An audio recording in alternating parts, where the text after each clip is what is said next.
siempre en el mismo sentido, ¿no? Seguimos un poco con Estados Unidos.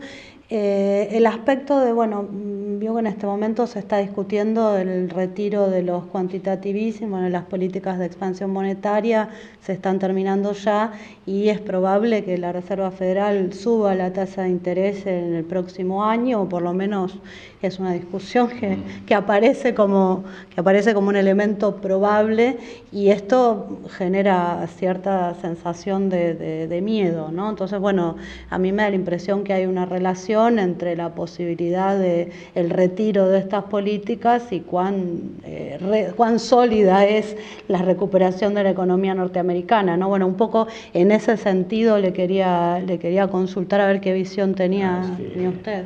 En Estados Unidos acabo de explicar rápidamente que tienen una política monetaria muy sofisticada, ¿no? Y eso significa que quieren controlar el nivel de lo que los economistas llaman la tasa de interés de largo plazo. Significa tasa de interés como a 5, 10 años y todo esto. Así, no podemos explicar esto realmente porque sería una ponencia por sí mismo. Más ahora tienen un sistema para recomprar títulos de largo plazo. Es algo completamente nuevo que se llama políticas no convencionales, ¿eh? Es la expresión en inglés que podrán encontrar en la internet. Siempre se habla de esto para mantener las tasas de interés de largo plazo a un nivel bajo. Necesitan mantener eso, ¿eh? Y no pienso que va a cambiar de ninguna forma, porque no son locos, quieren continuar con este tipo de política. Porque también hay un aspecto de que no he hablado, que es el problema de la deuda de los hogares en Estados Unidos. Esta deuda que se disparó, como se sabe, con el subprime y todo esto. Bien, más esta deuda está disminuyendo, más continúa siendo muy elevada. Disminuye, más continúa siendo muy elevada. Y afecta los balances también de los bancos. Sí, y sobre todo significa que los hogares no van a pedir mucho dinero prestado. Las empresas no piden dinero prestado, o piden dinero prestado más no para hacer inversiones, sino para hacer operaciones financieras. Bien, así es muy importante para la economía de Estados Unidos que la deuda de los hogares continúe, siga disminuyendo de esta manera. Así no pueden dejar aumentar las tasas de interés de largo plazo. Yo pienso, ¿cuántos años? No sabemos. Ellos mismos no saben en el Banco Central. Tienen estas políticas y esperan para ver lo que va a acontecer. No es evidente que van a lograr hacer esto, porque es un conflicto de interés, evidentemente. Claro. Todo esto es en este libro, la grande bifurcación, el libro anterior sobre la crisis del neoliberalismo, explicamos esto. Existe un conflicto muy simple entre los intereses de las clases superiores, intereses en términos de ingresos, de riqueza y todo eso, y la situación económica, el poder económico del país. Porque evidentemente para un capitalista o un ejecutivo no importa que la producción se haga en China o en Estados Unidos y todo esto. Así existe una contradicción enorme. Es la razón por la cual tenemos ese concepto de factor nacional. Se trata de eso. Y podemos ver ahora en Estados Unidos el conflicto entre los dos. Son nacionalistas, evidentemente, no se van. El presupuestario monetario de China aumenta cada año de como 12%. Y pueden ver ahora lo que pasa en Oriente Medio y todo eso. Quieren un ejército muy fuerte. Para hablar de la situación actual de Estados Unidos, hablamos de un neoliberalismo administrado, lo que es un tipo de contradicción en los términos. Más tenemos siempre que pensar de un lado, más importante, neoliberalismo es un orden social para favorecer para aumentar la riqueza de las clases más acomodadas de un lado, de otro lado métodos liberales. Métodos liberales significa el mercado y todo esto, disminuye. Mas los métodos evidentemente son mucho menos importantes que las metas en términos de clase, las metas que describía. Y así están cambiando los métodos ahora para mantener otros objetivos. A partir de un cierto momento, como explicaba con lo de los paraísos fiscales, tal vez va a aparecer la contradicción, ¿cierto? No es posible que la gente rica no pague impuestos, que las grandes empresas que no paguen impuestos, es imposible, y que del otro lado el país se mantiene como el país más poderoso en el mundo. Eso es realmente la contradicción. Clase y factor nacional. Factor de clase, factor nacional. Eso es la contradicción básica. ¿Cómo va a volver? Es un problema político, es un problema de lucha en el país y todo eso. Yo quería detenerme en otro aspecto que vos planteabas, que también analizan mucho en sus trabajos con Dominique Levy. Ustedes plantean una recomposición de la tasa de ganancia después de impuestos, sobre todo en los Estados Unidos. Ahora plantean algo que yo entiendo que es una peculiaridad, digamos, de este último periodo del capitalismo, que es que esa recuperación de la tasa de ganancia de las empresas no fue acompañada de una recuperación de la inversión, digamos, que vos planteaste que es algo que continúa aún hoy. ¿Cuáles los motivos centrales que pueden explicar esa...? Son los mecanismos mismos del neoliberalismo. Y realmente describimos esto en el último libro de forma más detallada, y es algo increíble. Por ejemplo, tradicionalmente, la bolsa servía para emitir nuevas acciones, la gente que quiere hacer inversiones financieras compran las nuevas acciones, y eso significa un flujo de financiamiento para las empresas. Muy simple, la bolsa financia la acumulación. Bien, más ahora con el neoliberalismo, desde 30 años, estamos en una situación simétrica e inversa. No es la bolsa que financia las empresas, son las empresas que financian la bolsa.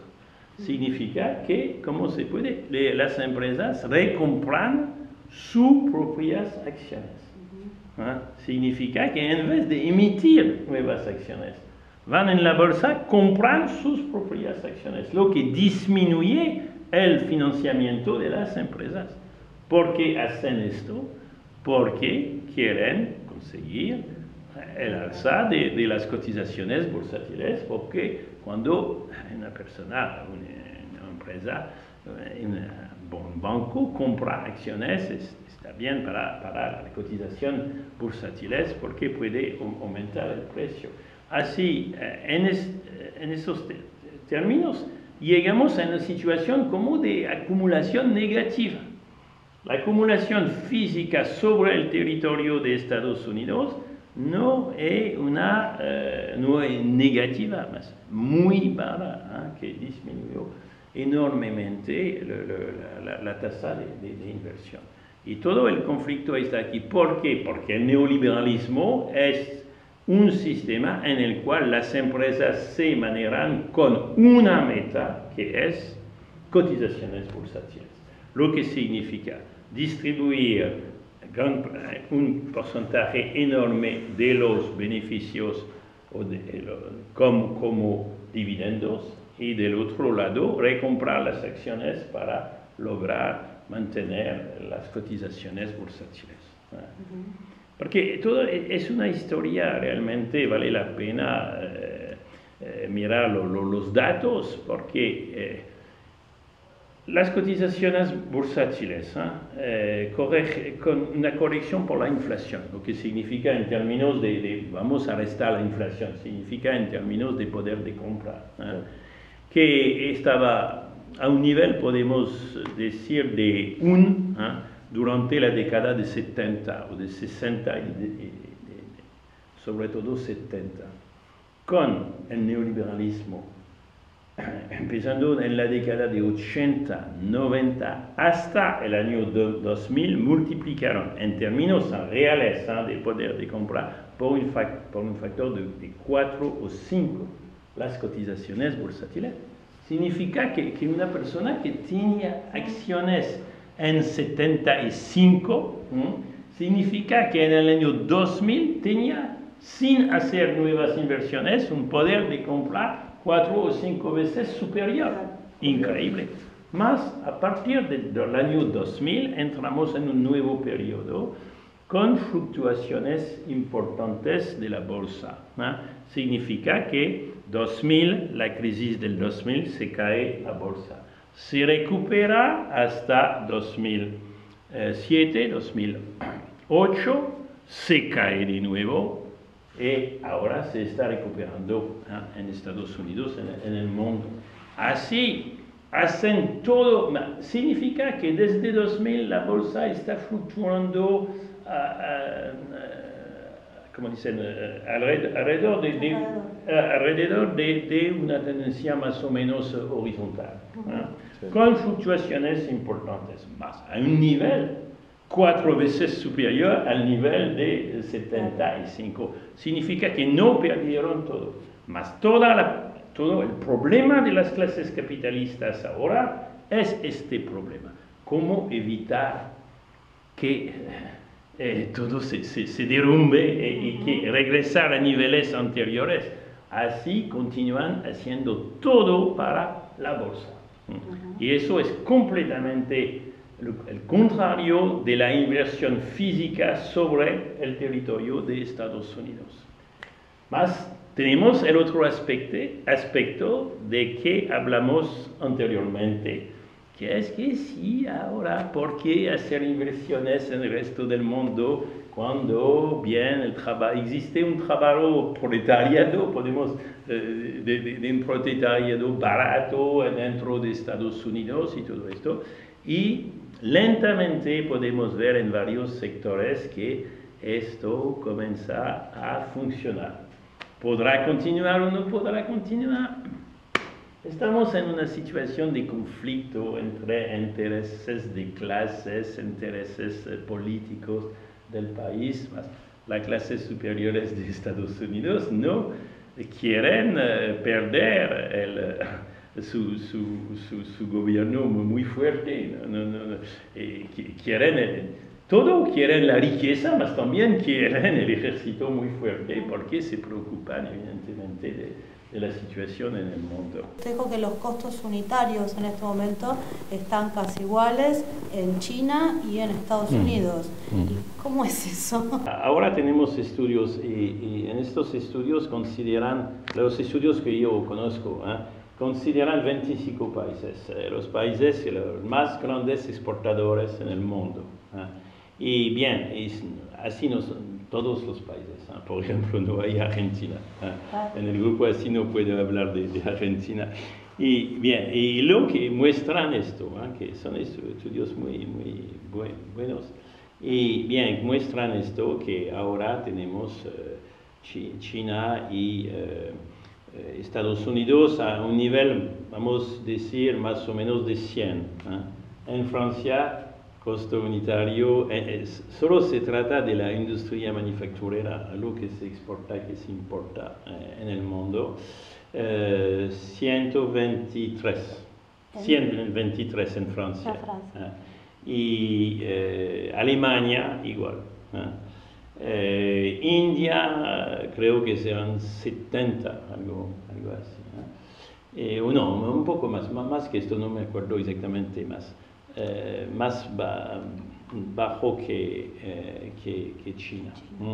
Bien, depende de los países de esta manera. Más las diferencias son evidentemente como entre 100 y 100, ¿cómo dicen? 100 y 30 o 130. Bien, y así son diferencias importantes. Mas no son enormes. Lo que quiero explicar es que las variaciones de las tasas de cambio pueden tener un impacto enorme. ¿Por qué? Porque el dólar, por ejemplo, con respecto al euro, puede aumentar de 25%, puede disminuir de 25%. Así es una nueva situación en el mundo, porque los costos aumentaron en muchos países de los países que se desarrollan ahora, y bien, también está cambiando en varios otros países. Más en Francia seguimos con un salario mínimo, seguimos con una protección social bastante fuerte, así el costo del trabajo esta vez está bastante elevado en comparación con otros países y todo esto. Así es una nueva situación. La idea central de estos estudios es que no es posible continuar con la idea centros, costo unitario elevado, periferias, en este sentido China y otros países, costos bajos. Y no es posible continuar con esta idea simple, esta separación del mundo. Depende, como explicaba, en India el costo del trabajo sigue bastante más bajo.